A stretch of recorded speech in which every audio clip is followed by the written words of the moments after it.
আসসালামু আলাইকুম রহমতুল্লাহি ওয়া বারাকাতুহু। সম্মানিত দিনী বোন হলরে আজকে কতটি প্রশ্ন তো শেয়ার করব ইনশাআল্লাহ। আলহামদুলিল্লাহিল্লাযী হামদান কাসীরান তাইয়্যিবান মুবারাকান ফিহি আল্লাহুম্মা সাল্লি সাল্লিম আলা নবিয়িনা মুহাম্মদ। নামাজে মহিলাদের সত্তর কতটুকু?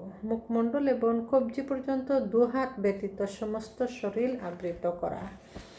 রাসূল সাল্লাল্লাহু আলাইহি ওয়াসাল্লাম বলেন, তার পানি পবিত্র এবং উহার মৃত পানি হালাল। কোন পানি সম্পর্কে তিনি কথা বলেছেন? সমুদ্রের পানি।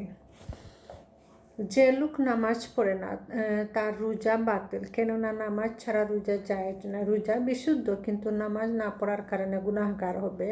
মাকরুহ, বাতিল, কেননা নামাজ ছাড়া রোজা জায়েজ নয়। লাইলাতুল কদর কখন হয়? রমজানের শেষ দশকের যে কোনো বেজুর রাতে।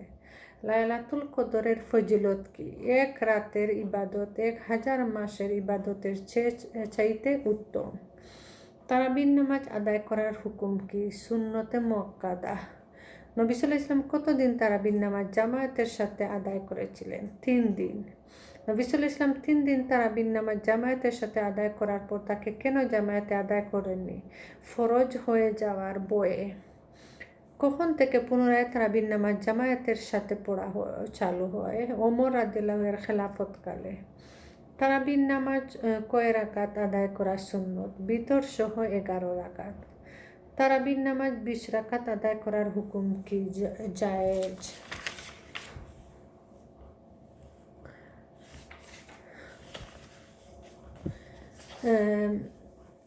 ফেরাউন ও মুসা আলাইহিস সালাম তাদের দলবলকে দাওয়া করে আসলে তারা কিভাবে মুক্তি পান? মুসা আলাইহিস সালাম হাতের লাঠি দ্বারা সমুদ্রে আঘাত করলে সেখানে 12টি শুকনো রাস্তা হয়ে যায়, আর সেই রাস্তা দিয়ে তারা নির্বিঘ্নে পার হয়ে যান। আল্লাহ তাআলা কিভাবে ফেরাউনকে ধ্বংস করেন? মুসা আলাইহিস সালামের দাওয়া করতে গিয়ে তার পিছনে পিছনে সমুদ্রে শুকনো রাস্তায় নামলে আল্লাহ তাকে ডুবিয়ে মারেন। মুসা আলাইহিস সালামকে আল্লাহ তাআলা কি মুজিজা দিয়েছেন? লাঠি, শুভ্র হাত, উকুন, ব্যাঙ, রক্ত, দুর্ভিক্ষ, সমুদ্র, তুফান, ফড়িং। মুসা আলাইহিস সালামের হাতের লাঠিতে কি ধরনের মুজিজা ছিল?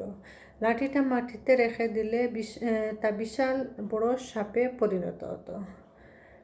কোন নবী মুসা আলাইহিস সালামের উজির ছিলেন? হারুন আলাইহিস সালাম। কোন নবীকে কালিমা আল্লাহর সাথে বাক্য আলাপকারী বলা হয়? মুসা আলাইহিস সালাম। মুসা আলাইহিস সালাম আল্লাহ কোন কিতাব দান করেছিলেন? তাওরাত। আল্লাহ তাআলা মুসা আলাইহিস সালামকে তাওরাত কিতাব কোথায় প্রদান করেছিলেন? তুর পাহাড়ে। ইবাদতে রিয়া বলতে কি বোঝায়? মানুষকে দেখানো বা তার প্রশংসা ভালোবাসা পাবার উদ্দেশ্যে যে ইবাদত সম্পাদন করা হয় তাকে ইবাদতে রিয়া বলে। গণক বা জ্যোতিষীদের কাছে যাওয়ার ক্ষতি কি? তাদের কাছে গিয়ে কোনো কিছু জিজ্ঞেস করলে 40 দিনের নামাজ কবুল হবে না।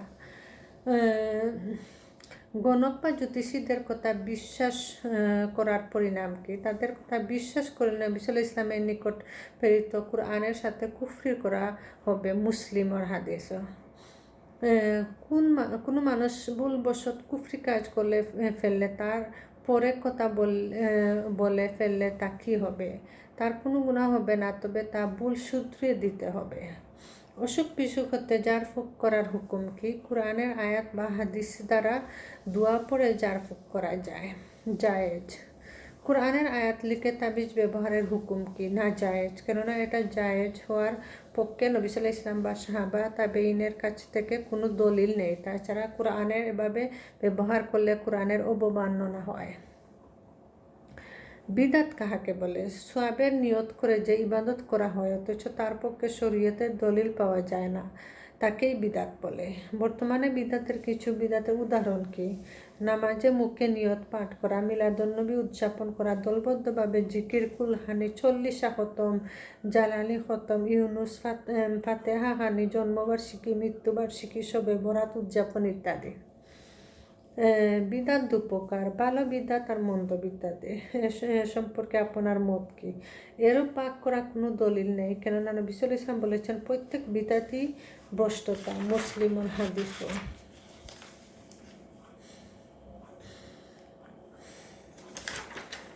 কোন সাহাবিকে সাইয়্যিদুস শুহাদা বলা হয়? হামজা বিন আব্দুল মুতাল্লিব রাদিয়াল্লাহুকে। হামজা রাদিয়াল্লাহু কোন যুদ্ধে শহীদ হন? উহুদ যুদ্ধে।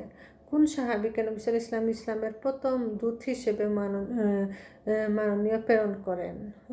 মুআজ বিন উমাইয়া রাদিয়াল্লাহু।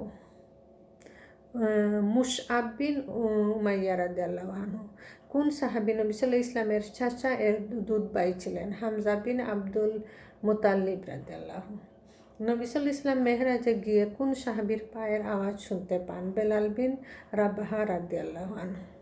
কোন সাহাবী ইসলামের প্রথম মুয়াজ্জিন ছিলেন? বেলাল বিন রাবাহা রাদিয়াল্লাহু আনহু। নবী সাল্লাল্লাহু আলাইহি ওয়াসাল্লামের কতজন মুয়াজ্জিন ছিলেন? 3 জন। বেলাল বিন রাবাহা, আব্দুল্লাহ বিন উম্মে ও আবু বুহা রাদিয়াল্লাহু আনহু। নবী সাল্লাল্লাহু আলাইহি ওয়াসাল্লাম কোন সাহাবীর নিকট থেকে কুরআন তেলাওয়াত শুনেছেন? আব্দুল্লাহ বিন মাসউদ রাদিয়াল্লাহু আনহু। কোন সাহাবী সূরা বাকারা তেলাওয়াত করার সময় আসমান থেকে ফেরেশতা নাজিল হয়েছিলেন? উসাইর বিন হুজাইর রাদিয়াল্লাহু আনহু। কোন সাহাবী দোয়া করলে আল্লাহ দোয়া কবুল করতেন? সাদ বিন আবু ওয়াক্কাস রাদিয়াল্লাহু আনহু। কোন 3 জন সাহাবী তাবুক যুদ্ধে অংশ নেয়া থেকে বিরত ছিলেন? মুরানা বিন রাবিয়া, কাব বিন মালেক, হিলাল বিন উমাইয়া।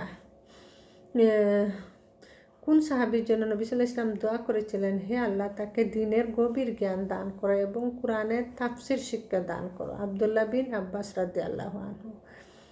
কোন সাহাবীকে তরজমুল কুরআনের অনুবাদ ও সাইয়্যিদুল মুফাসসিরিন বলা হতো? আব্দুল্লাহ বিন আব্বাস রাদিয়াল্লাহু আনহু। কোন সাহাবী নবী সাল্লাল্লাহু আলাইহি ইসলামের মামা ছিলেন? সাদ বিন আবি ওয়াক্কাস রাদিয়াল্লাহু আনহু। কোন সাহাবী নবী সাল্লাল্লাহু আলাইহি ইসলামের কর্মী বলা হতো? হাসান বিন সাবেত রাদিয়াল্লাহু আনহু। কোন সাহাবী সম্পর্কে নবী সাল্লাল্লাহু আলাইহি ইসলাম বলেন, আমার উম্মতের মধ্যে হালাল হারাম সম্পর্কে সর্বাধিক জ্ঞানী হবে? মুআজ বিন জাবাল রাদিয়াল্লাহু আনহু। বদর যুদ্ধে জৈনিক সাহাবীর তরবারি ভেঙে গেলে নবী সাল্লাল্লাহু আলাইহি ওয়াসাল্লাম তার হাতে একটি ডাল তুলে দেন। ডালহানা তরবারি কাজ করে। সাহাবীর নাম কি? ওকাশা বিন মেহসান রাদিয়াল্লাহু আনহু। কোন সাহাবী নবী সাল্লাল্লাহু আলাইহি ওয়াসাল্লামের মক্কা বিজয়ের পূর্বে ওমরা করার অনুমতি দেন? তিনি প্রকাশ্য তালবিয়া পাঠ করে মক্কায় প্রবেশ করে, কিন্তু মুশরিকরা বাধা দেওয়ার সাহস পায়নি। সামামা বিন আসাল রাদিয়াল্লাহু আনহু। জাযাকুমুল্লাহু খাইরান।